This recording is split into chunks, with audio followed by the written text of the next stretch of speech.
તો વિરામ બાદ આપનું સ્વાગત છે। આગળ સમાચારોમાં વાત કરીએ તો ધોરાજીમાં પોસ્ટ ઓફિસ બહાર લાંબી લાઈન લાગી છે।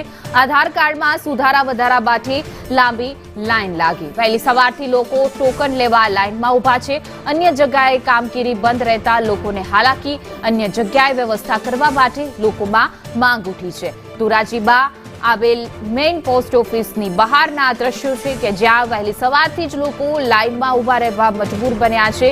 અન્ય જગ્યાએ કામગીરીને કારણે તે વ્યવસ્થા કરવામાં આવી નથી। ધોરાજીમાં આધાર કાર્ડ સુધારા વધારા માટેની આ લોકોની લાઈન છે, જ્યાં અન્ય વ્યવસ્થા કરવામાં આવે તેવી માંગ પણ કરી રહ્યા છે।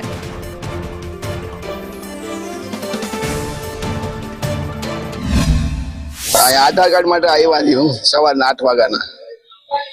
હવે લાઈનમાં અમારે ઉભું રહેવું પડે છે। હવે આ તંત્ર જો બીજી જગ્યાએ ચાલુ કરે તો અમારે એટલો ટાઈમ ના બગડે ને। શું કામ આવ્યા છો? આધાર કાર્ડ નવું બનાવવાનું છે છોકરા માટેનું, અને ટોકન લેવા આવ્યો હતો। વારો ક્યારે આવશે? વારો તો એ હવે 10 વાગે આવે, 10-11 વાગે આવે, કેમ કે લાંબી લાઈન છે એટલે વાર તો લાગે ને। હવે જો તંત્ર બીજી જગ્યાએ ચાલુ કરે ને તો ગરદી ઓછી થાય ને માણસ વારો એલો આવી જાય।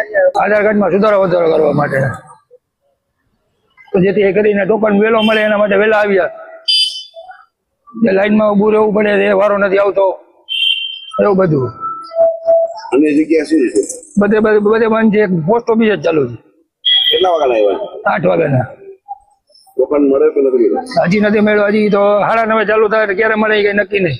શું કહેશો તંત્ર? તંત્રને એવું જાણ કરવામાં આવે કે ક્યાંય બીજી જગ્યાએ ચાલુ કરે।